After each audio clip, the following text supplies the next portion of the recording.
The year was 1995, which by any standards had its ups and downs. The TV show Friends had just suddenly topped the TV charts.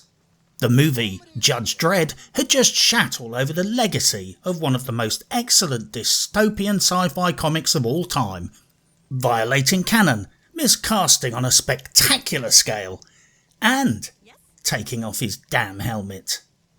Ralph Fiennes had this haircut, and O.J. Simpson had been found not guilty of murder, showing that you could stab the fuck out of two people, then stagger away from the scene, tossing blood-stained gloves over your shoulder with wild abandon, leaving a trail of DNA evidence a mile wide in your wake, then go on a wild police chase and still be acquitted by a jury of your peers. Because, as Osho would say, the people are retarded. I will let you decide which one of these crimes is the most severe. Personally, I'm undecided. Murder is a reprehensible act, but fuck me, that haircut. Well, that's a crime against humanity. All this aside, 1995 was a special year for one simple reason. Jagged Alliance, the first game in the now legendary series, was released on MS-DOS in all its low-resolution, pixelated, low-colour palette glory. This grew to become a much-loved franchise, deservedly grew a hardcore fan following, gained perhaps cult status, and now the franchise has gone on to become older than Bella Thorne, whilst being significantly more tasteful and vastly better liked. And it's always been good value for money. Unlike Bella Thorne's scam OnlyFans page, I wasted good money on that. In many ways, Jagged Alliance is a throwback to the simpler age of video games, when people would pay their money, get a working game in exchange, and then waste hundreds of hours working out every single way to do the same missions over and over again. Better, faster, more efficiently, and with a different outcome. I myself have wasted hundreds of hours on this franchise, mainly having sunk hundreds of hours into Jagged Alliance Back in Action from 2012 and Jagged Alliance 3 right now, the latest iteration of the franchise. I've had a little pop at a few of the other games in the series, but most of my experiences have been with these two titles. It's safe to say that I am a fan, which is very important to note for reasons you will discover later. I am a fan of this franchise. I am a fan of this game, but please note that this game has some serious issues and I'm going to talk/rant about them all in depth, even if it might make some fanatics cry. So what is Jagged Alliance 3? Jagged Alliance 3 is a single player, or co-op apparently, RPG-ish, squad-based tactical action-adventure game, which combines a big world strategic map, turn-based combat, exploration, resource management, gear min-maxing and narratively driven arch plot, lots of Easter eggs and hidden loot, all neatly presented in a style that harks back to a more elegant period of video game history.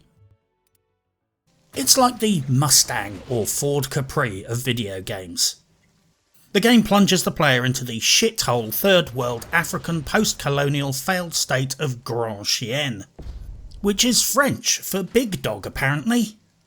Given the ubiquitous presence of the FAMAS rifle, French patois accents and an American arch-villain, I'm going to conclude that we are supposed to believe that the French and Americans are to blame for all the subcontinent's woes. Even though, these days, most of Africa's post-colonial troubles are caused by Wagner intervention or the Chinese Communist Party buying out political leaders, strapping the countries with insurmountable debt, and then sliding in Chinese security forces to take control of the mineral resources. Read Chinese military disguised as security forces. The important geopolitical point to remember here is that Grand Chien is a shithole, but they have diamond mines, and lots of shiny diamonds. So that's something we can steal. Grand Chien is a rich and storied banana republic for you to explore, enjoy and brutalise, and the arch plot is your mission to liberate the place whilst hoovering up as much cash as you can on the way, discovering the weird and wonderful stories of its inhabitants, and frequently killing them by accident because Crossfire is a bitch. It is published by THQ Nordic and developed by Haemimont Games. THQ Nordic are those nice Austrian fellas that backstabbed the Metro community by pulling Metro Exodus from the Steam store at the last minute, making it an Epic Games exclusive for a fast buck, and then ended up bitching and whining about the whole shit show in their earnings report because the whole dirty stunt cost them a fuck ton of sales and created the perfect shitstorm of bad publicity. Shh. Can you hear that? It's really quiet, but if you listen very carefully, you can hear me playing I Have No Fucks to Give on the world's smallest violin. These guys got what they deserved. THQ Nordic is a wholly owned subsidiary of the Embracer Group, who own so many video game companies, it's an audiobook right there. The sort of audiobook that will help you fall asleep. In fact, it seems like Embracer Group, the holding company, is actually an offshoot of the old company Nordic Games, which went on to become THQ Nordic. So exactly who owns what and why is a mystery. But Embracer Group is now massive, owns loads of video game IPs, and are fast turning into the Scandinavian equivalent of Tencent. Only about 1% of the size, and without most of the spying and data theft. In their defence, THQ Nordic and Embracer Group tend to be heavily invested in the better quality of client, and are buying up brands more heavily associated with quality rather than fuckery, like Coffee Stain Studios and Warhorse Studios. Haemimont Games, the developer, are most famous for Tropico, the third world shithole dictatorship simulator. No, seriously, they are mostly associated with various medieval and historical games, Tropico 3, 4 and 5, Omerta City of Gangsters, and recently Surviving Mars and Stranded Alien Dawn. So really they have quite a long legacy of interesting games. But no, I could not really see anything on their CV which gave any indication they understood gunplay, firearms, or if they know the difference between the end of the gun you push into your shoulder and the end of the gun that you stick up the donkey's arse. These guys have decent pedigree, but I cannot see any indication that they have ever made any game that had proper gunplay in it, and this will become significant later. Squad members have their own stats, perks, preferences. It is very gear, equipment and stats focused. There are subplots and quests. It's got lots of resource and loadout management. There is even a little in-game mock email account which keeps you appraised of events in the little failed state and makes tired old jokes about African email scammers. It provides an almost entertaining backdrop of flavour and immersion. Ultimately, you want your little mercenary empire to expand across this barren and impoverished failed state, steal all their resources, and then laugh about it in the bar later. Colonial oppression is pure win. Change my mind. The game essentially switches between modes depending on what you are trying to do. On the big tactical map, you control your squad movements, track enemy movements so you can intercept shipments and prepare for attacks. You switch to the Association of International Mercenary screens to manage your mercenary contracts and hire and fire violent psychopaths and misfits. You micromanage your squad loadouts in the inventory screens, you manage your operations in the operation screens, and because violence is funny, you periodically punctuate the day-to-day administration tasks involved with executing a third world imperialist coup by going into turn-based combat in the individual sectors to murder some of the locals. Everybody needs a hobby, I guess. I mean, there is literally no point having all these nice weapons if you're not going to murder the peasants. Am I right? For me personally, Jagged Alliance 3 was very much a single player experience, so I can't speak for the co-op play. It certainly seems like your mate can come along for the ride, but I would suggest that it's not a co-op experience to the extent that Left 4 Dead or a game of that ilk is.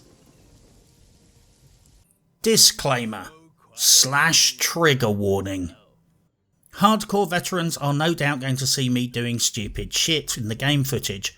I fully appreciate that there is a big difference between being a Jagged Alliance fan and being an expert. I know factually some of my guns are a mishmash of optimization mods. I only recently started exploring using leadership skills properly at all. And my main combat strategy is laying down on the ground, camping patiently, whilst the enemy run at my position, blissfully unaware that technically they are running straight at what can be best described as a dynamic, interactive firing squad. You do you, because I'm certainly doing me, but please don't get triggered by any aspect of the gameplay. I am still finding out new things after all this time, and that is one aspect of the game I think is wonderful.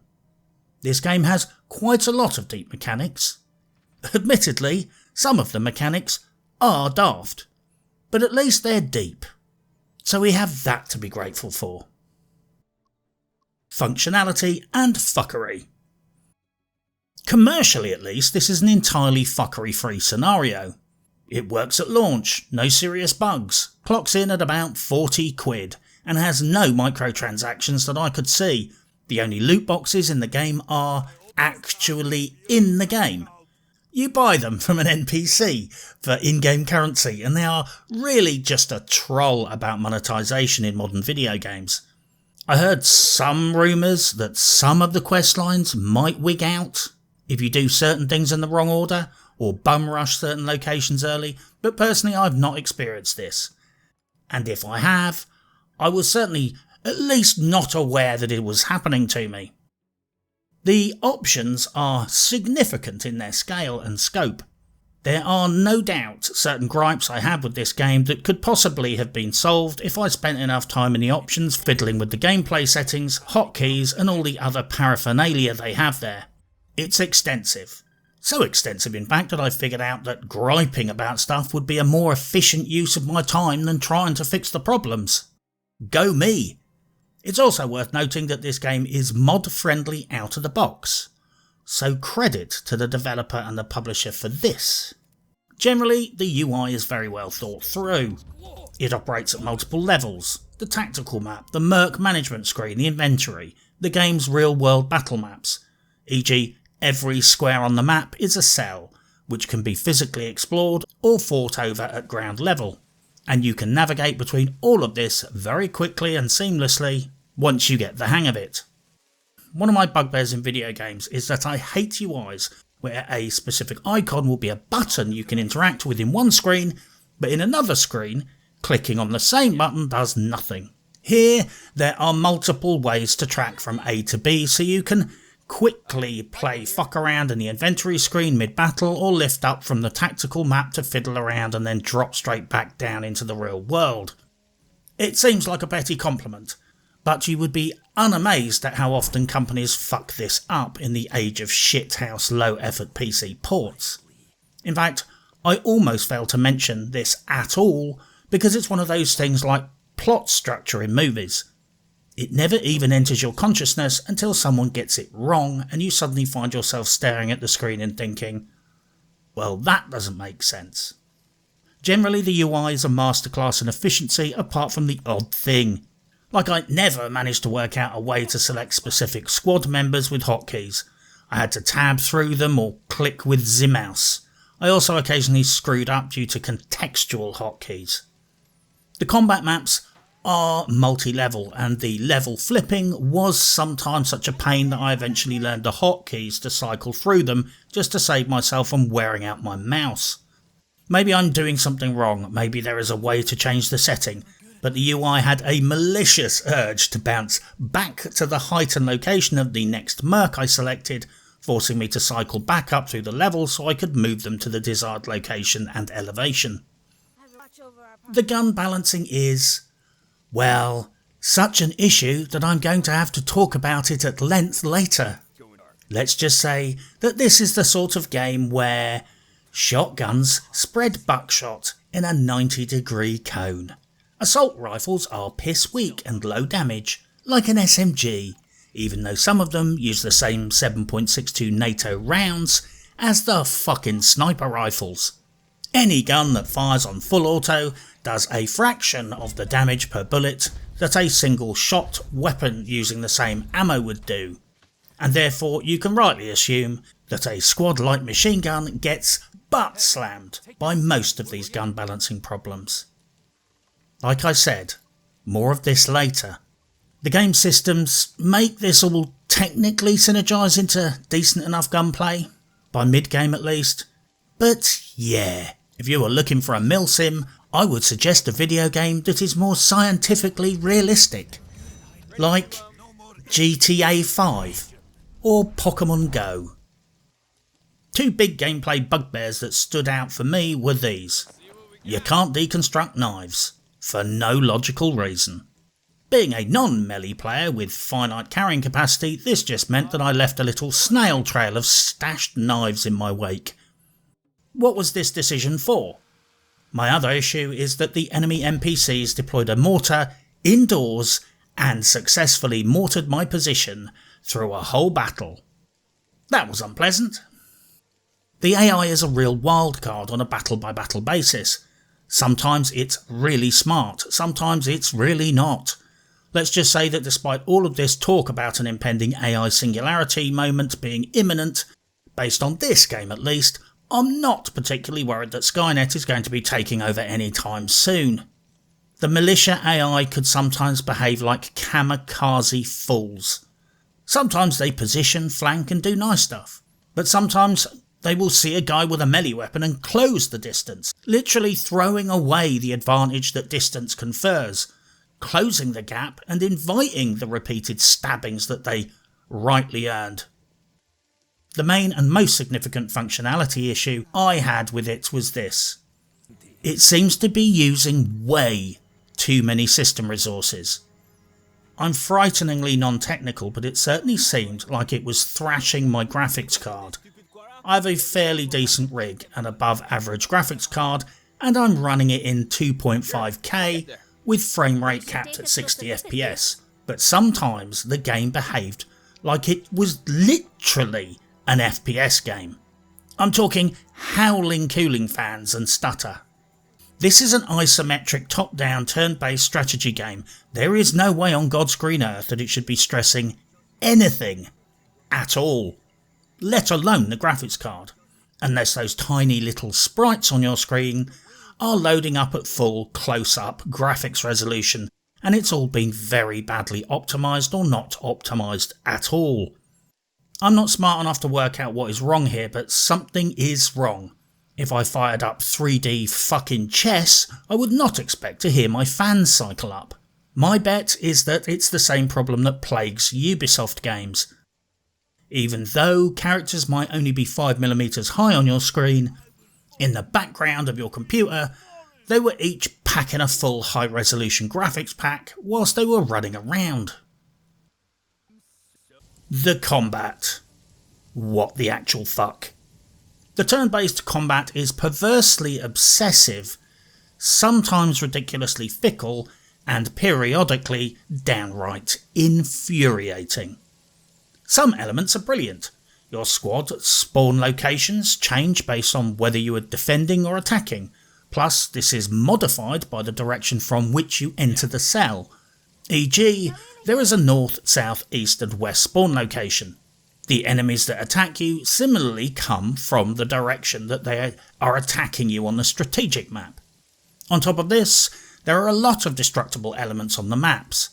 So if you are repeatedly defending the same location, it will start to look like a bombed out hellscape over time, with much of the cover destroyed, buildings damaged, and sometimes entire vantage locations can get too shredded to utilise. That wooden gantry might have been a superb sniper ambush location the first few times, but eventually it might get so shot away that there's not much floor left to stand on, let alone structure to hide behind.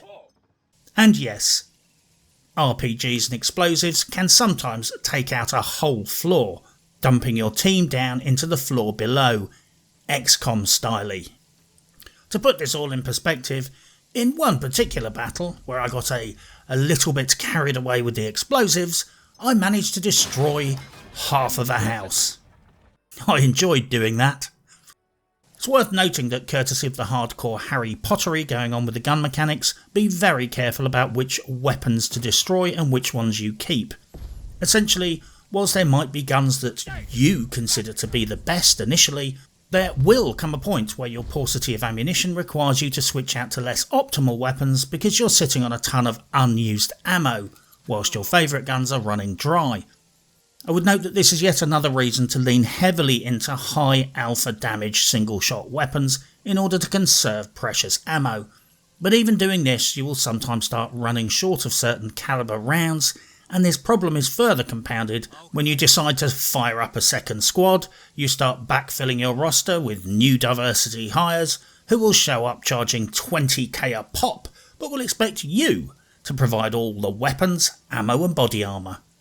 So with this in mind, you need to get into the habit of cross-mixing your loadouts so that you're utilising all the ammo stocks you can, else you will find yourself in a position where all your favourite guns have run dry and you're scrabbling around for any gun to pick up, which you can reload.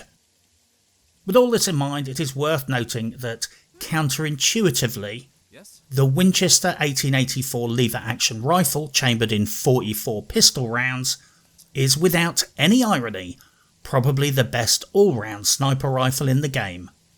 I shit ye not. The gun occupies a sweet spot, nestled right in the middle of a fuck ton of balked gun mechanics, fictional ballistics, ammo paucity, and Harry Pottery. Please let me explain. Despite being a 150-year-old gun chambered in a pistol round in real life, in the game it boasts the following. It can be upgraded to be almost as powerful, accurate and long-ranged as any high-tier sniper rifle. Its tube magazine holds 9 rounds out of the box. It's lower action point usage than most other sniper rifles. It uses 44 pistol ammo, which shits from the sky, and usually you will always be lugging around a ton of this stuff with no way to efficiently use it. So there you have this game's gun mechanics summed up in one example. Jagged Alliance 3 gun mechanics are so fucking high on weed that the optimal long gun for a 21st century battle in a third world shithole is a 19th century rifle that shoots pistol bullets. If you say so, boss.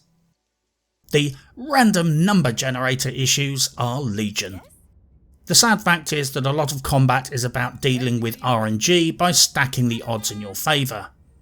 Metaphorically, if you need to roll a 6, you just have to try and stick as many dice into your hand before you make the roll, in the hope that not all the rolls fuck you. In war, it is all about bringing the maximum force to bear on the enemy weak point. In most video games the same is true, hence the maxim, focus the healer. With Jagged Alliance 3 it's similar, but really, deep down under the hood, it's about trying to focus down the RNG. If there is a dude you absolutely have to take out, you stick all your guys on Overwatch on his position and hope to God that you stack the roll in your favour.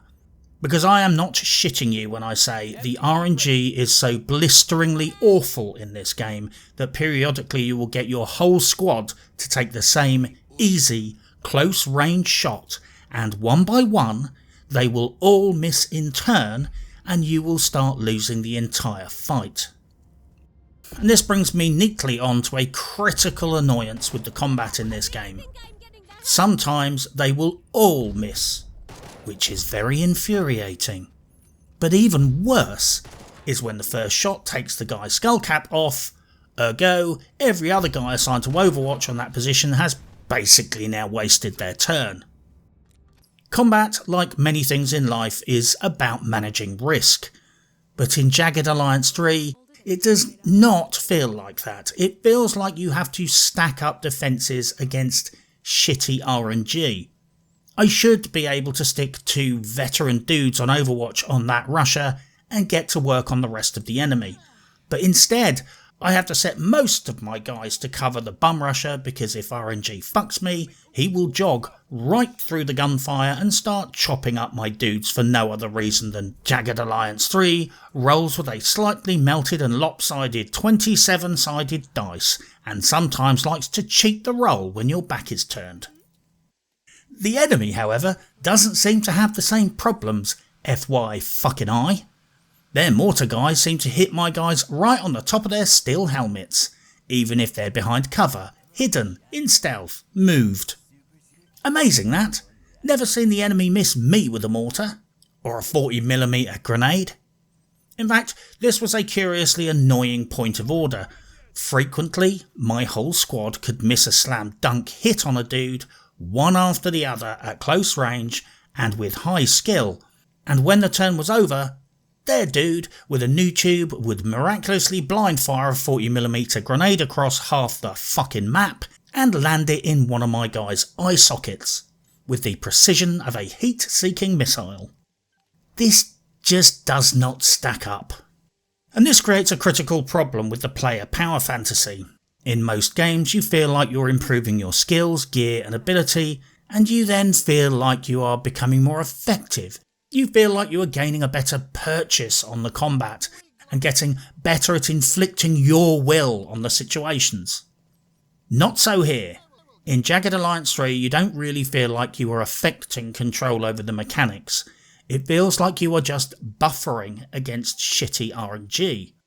It feels like you're just trying to stack the odds in your favour so bad RNG fucks you less when it inevitably fucks you the next time. Maybe this is semantics, maybe not, but let me give you an example. It doesn't feel like you're at the rifle range and the more you practice, the more accurate you get. It feels a bit like you're at the fairground shooting range where the accuracy of your shot is entirely dependent on which airgun you get handed and how bent the barrel is. So you pay lots of money to buy lots of tickets, to have lots of goes so you can shoot lots of times in the hope that eventually one of the guns you get given won't be completely knackered and you hit enough targets. This is a difference between, say, poker and a lottery ticket. They both contain elements of chance, but in poker at least you can significantly change your odds by using skill. To use another example, War Tales has turn-based combat and randomised outcomes, but I never once found myself breaking immersion and actually thinking about the RNG. Jagged Alliance 3 will give you nightmares about RNG. Now I get it, Jagged Alliance is not known for its military realism, quite the opposite. I also appreciate that despite using guns, it has always leaned heavily into this whole spell casting paradigm. What I mean by this is that if you take a step back, many of the perks, talents and mods have more to do with magical casting than ballistics, in the same way that the Division might look like a military game, but the guns and the abilities are really World of Warcraft. As I've said before, under the hood the Division is really World of Warcraft. So I appreciate the goal here. I just think they could have done it without resorting to such high levels of BS, fanciful ballistics damage models and dynamics that don't fit in a shooting war. Guns balance themselves, and this is something I wish video game developers would consider properly. It's why everyone in the army doesn't run around with a Barrett 50 cal or a 240 Bravo. Sure, they're powerful, but they are heavy, cumbersome, deafening, and you frequently need someone else to carry ammo for you. I guess I just find it slightly depressing that all these years later we are still here at this point, where certain types of ammo cause bleeding, but other types of ammo miraculously don't. The bullets will hit you in your sweaty t-shirt covered chest, but not cause bleeding, because reasons. And don't even get me started about damage values. Like a lot of other games that get this wrong, they decided that the best way to balance an LMG is to pick an overall damage value and divide it by the number of bullets in each burst of gunfire. This does not do 1/3 of its damage per shot by virtue of firing 3 shots in a burst. Each bullet does roughly the same damage as this, only the bullets will have a greater spread. sometimes by design. I guess modern military diversity doctrine has penetrated the game because it's all about feelings. Morale seems to be possibly the most important factor on whether your elite sniper can hit a car door at 20 feet or not. In fact, it seems to be the main factor deciding whether he just throws the rifle down on the ground, pisses his pants, runs around in circles, cries for a while and then goes and sulks in the corner. Morale is a critical factor in battle, but it's not the single overriding factor in battle. If it was, then 10 bollock naked jihadists would be able to charge an Abrams tank and neutralise it with their bare fists. The implementation of some of the weapon mechanics like graze is just pure nonsense.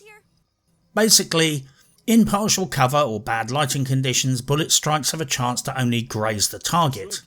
Now this makes sense at face value, but if I understand it correctly, it makes no sense at all, as implemented here, because the grazing shot mechanic is a thing completely separate from and bolted onto your bullet hit, post-impact. Let me explain.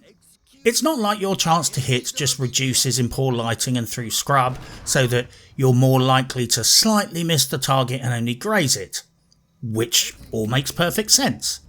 What happens is your chance to hit is calculated, but when you actually hit the target, because of poor visibility and bad lighting, that hit is now potentially downgraded to a grazing shot, like some kind of magical fairy debuff which happens after the fact. It's a subtle distinction which is better understood by a real world example. Imagine if your missus dumps you and decides to marry your ex-boss who fired you for no reason at all. You decide that Hindu wisdom and forgiveness isn't really your bag, so you turn up at the wedding with a Barrett 50 cal, put the end of the barrel square in the middle of his chest and pull the trigger.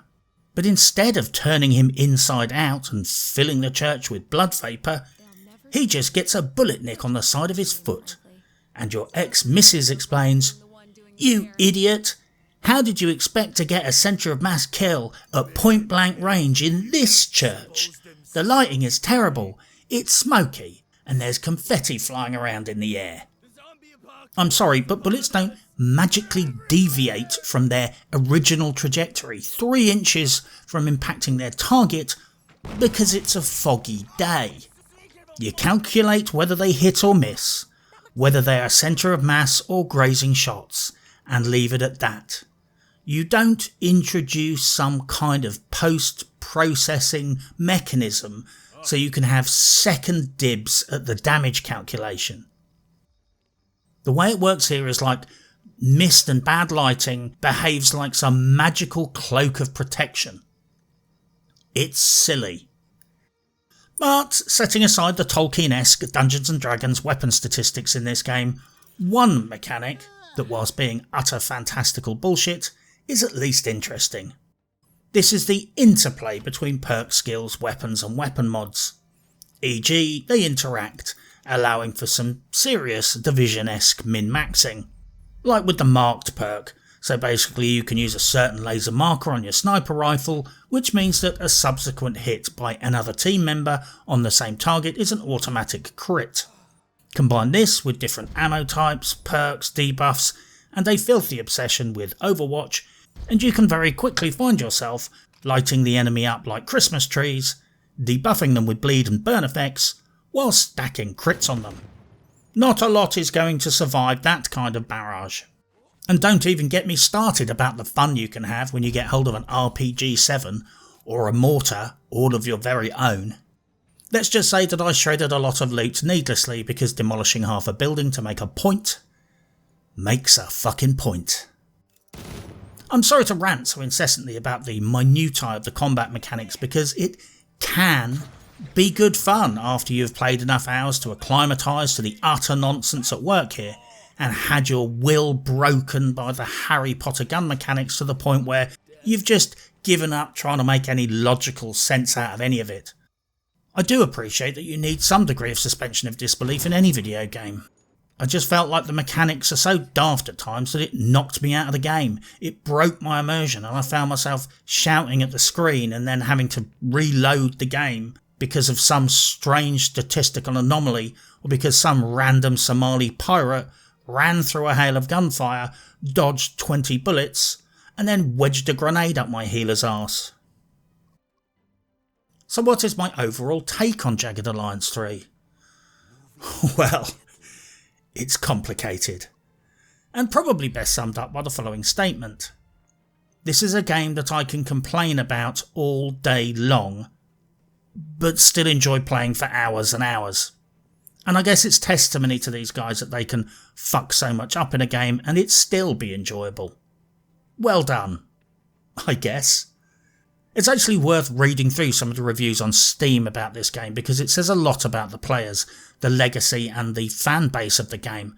The community certainly seems very pleasant, helpful and without doubt heavily populated with people that have been playing this franchise for a very, very long time indeed. But yes, it is very clear that Jagged Alliance 3 has brought a lot of its OG fanbase along on this ride. Many are pleased, some are not. But the developer was very upfront about the fact that that was their target audience. The implications of that are open to interpretation. Balancing your squads is a critical component of the game, and I guess it's also an area where you become emotionally invested in your little team of hired thugs and murderers.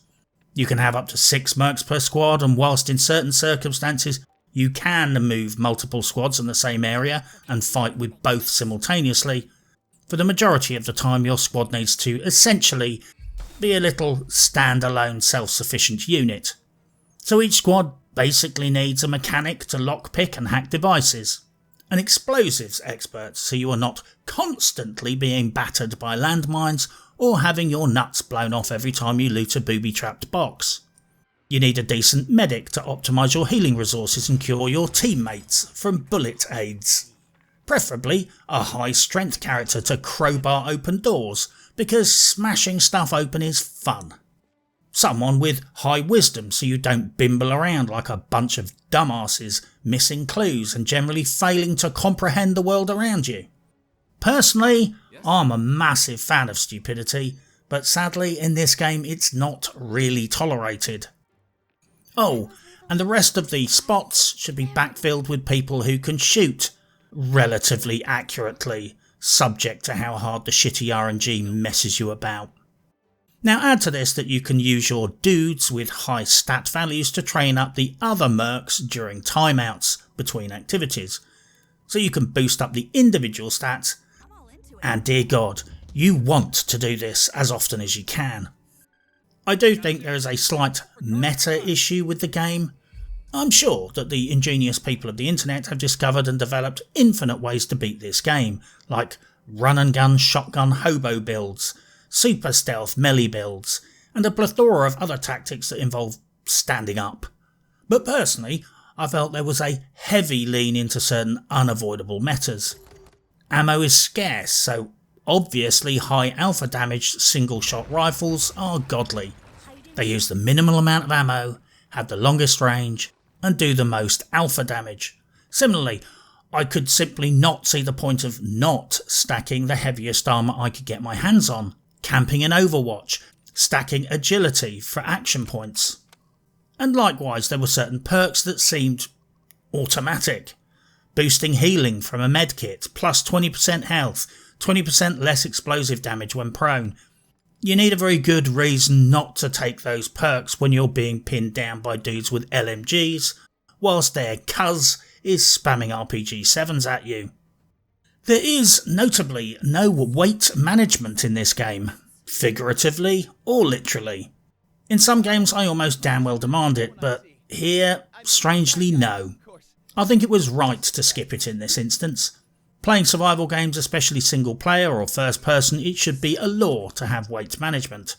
In some games, weight management is a critical factor in forcing a player to decide what they can and can't take with them. In some games, you're limited to choices by utilising inventory slot limits. It's horses for courses. But in a squad based game like this, which is already gear and ammo based, having to individually manage weight caps on each member of each squad when it's a loot heavy game with more ammo types than I could comfortably list. It would lead to an exponential scaling up of fuckery levels to a magnitude of micromanagement that even I would find tedious. Here each player has a certain number of slots in their bag based on their strength. Some stuff takes up 1 slot, big things take up 2 slots. It is not complicated to grasp. Big stuff big, small stuff small. Even I managed to understand that game mechanic. All squad ammo, medical supplies and scrap goes into an invisible communal dump sack which just drifts around in the digital ether behind your squad, following the merry band of adventurers on their travels like an invisible levitating magical bag of holding. The interplay of stats in your squad is part of the whole Jagged Alliance gig. A highly skilled merc can be a real pain in the arse if they have incredibly low strength. One of my explosive specialists had such low strength that I had to share his grenades across 2 squad members at one point. 2 soldiers juggling grenades on a battlefield? Well, that's not good. This meant that in battle I had to keep these guys close enough together so they could pass things from one inventory to another. Similarly, the loot you decide to keep, stash or deconstruct can be influenced by sheer bag space considerations. Sure, you can leave stuff in a hidden stash in each sector, but that can be a ball ache too, because someone has to go and fetch that later. I ended up hiring one particularly annoying and rapey merc solely to shuttle crap around between stashes and resupply or re-equip teams in the field, occasionally giving him breaks when he was well behaved to train up militia in areas that I'd moved on from. This worked well until I started losing track of all of my shit, which raised a possible functionality issue. The only way I could find to search my stashes was to literally go cell by cell, checking the stash individually on every damn sector of the map, one at a time. A little cycle left or right button in the inventory page would have been nice, thank you very much. Although I did eventually press on the map icon buttons by mistake one day and discovered you could filter for stashes. That helped. It helped a little too little and way too late. This all being griped, the mercenary stats are basically king in this game. Very low agility means low action points, which means you can't do much per turn in combat. Having high agility and low dexterity and marksmanship means you can make lots of opportunity shots during Overwatch, but probably miss every last fucking one of them. Effectively, get your stats all on the piss and you can end up being able to do a lot of things in a turn and do them all very, very badly. So some degree of balance is probably advised. Taking a shot allows degrees of aim. Degrees of fine-tuning your aim means burning action points, as does moving or doing anything else in combat, including switching guns or reloading. And here is the rub. Steroid, for example, has some stunning stats, but until you train up his low agility, he is practically fucking useless. His action points are so low he can't move and shoot a sniper rifle in the same turn. Christ, he can't aim and shoot a sniper rifle at first, at all. You just have to park him in Overwatch until he levels up a bit, or give him a gangbanger subgun, because it uses less action points. Now add to this that when your troops get injured and demoralised, they lose action points. Low AP characters can literally get locked down in position, incapable of doing anything useful other than cowering behind a crate, just because their fifis got hurt, and they need to have a little blub and point out on the teddy bear where the bad man touched them. And this brings me neatly on to the subject of morale. Personally, I think it's weighted a bit wrong. Very wrong, in fact. It's vastly too impactful and weighted far too heavily in the negative. Now, I'm very aware that leaning heavily into the leadership mechanics can give insane boosts to morale, but honestly, it feels a little bipolar and schizophrenic in its current state. It just feels a bit weird when you take a seasoned team of professional warriors into a battle, and despite killing some enemy, outnumbering the opposition and generally having a solid team, one of your mercs gets shot in the tit and suddenly your whole squad is hemorrhaging action points, One person has gone berserk, you can't control them, and someone else has panicked and run for the hills. There needs to be some buffers built in to accommodate levelled up, experienced mercs. Essentially, your morale goes up and down on a sliding scale like a fucking yo-yo, making everything magically awesome or miserable, sometimes on the most trivial incident. It almost removes individual agency from the mercs in some ways. Yet, some specific mercs can have a perk where bad things can spontaneously inspire them, like being punched in the head cheers them up. That doesn't make sense. And sometimes it feels like setting off a firecracker behind your squad will make them all bawl like babies on a maternity ward.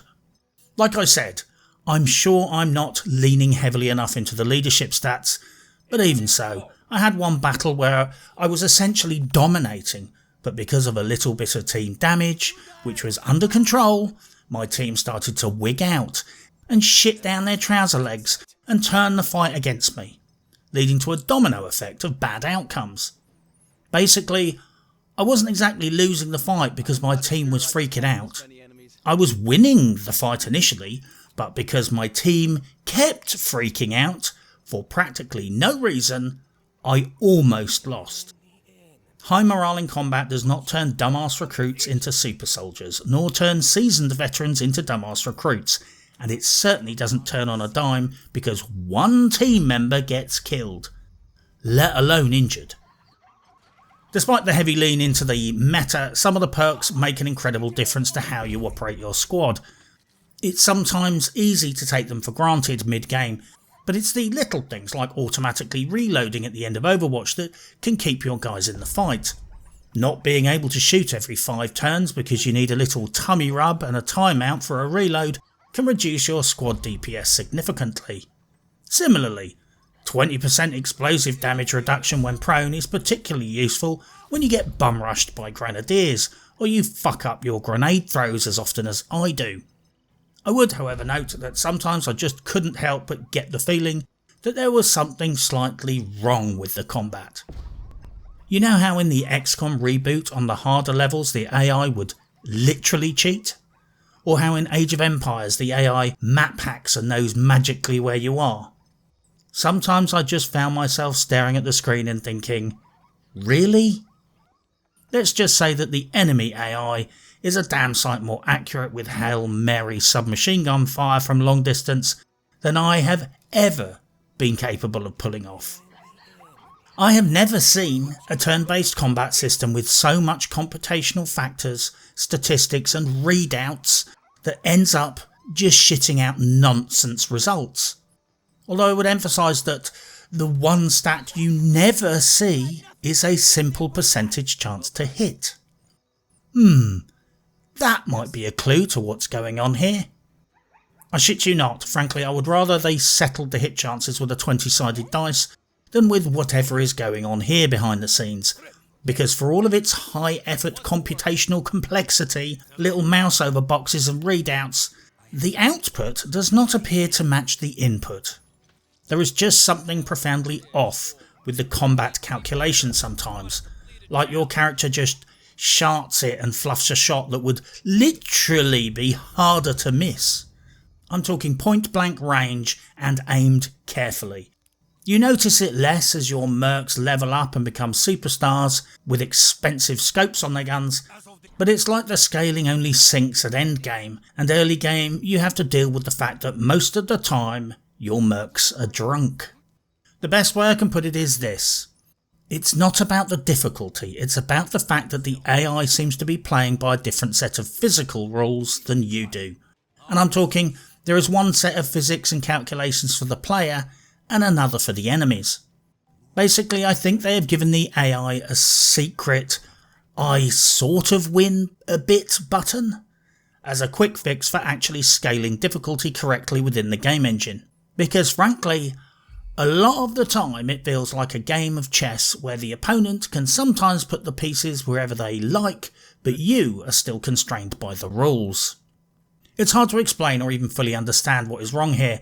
I don't code games or understand AI and NPC rule sets. So I will give you some examples which perfectly sum up why I think there is something wrong with the ghost in this machine.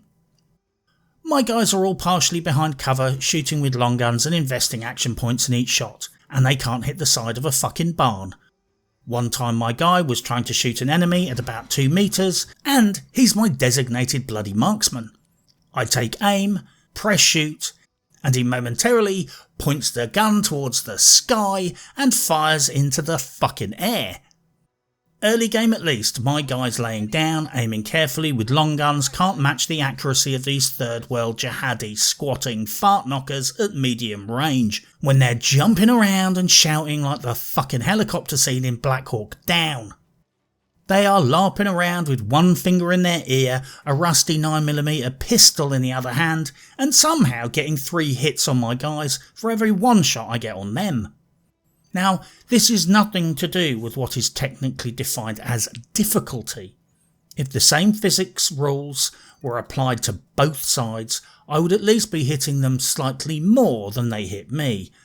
But no, they have magical bullets that just wing across the map, hit my guys, locking them into a cycle of cover and bandage. I don't believe all these readouts are really as accurate as they purport to be. They give you a lot of information, but maybe not all the facts. I found myself defending a ridge line with a sniper.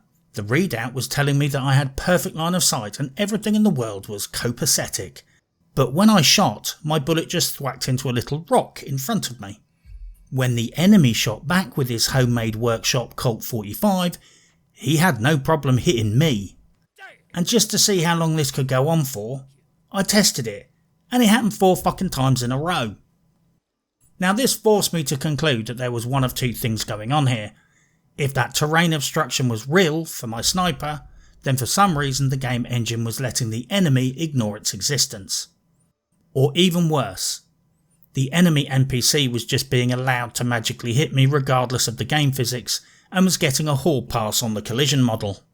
Because I've heard of one-way mirrors, but never one-way rocks.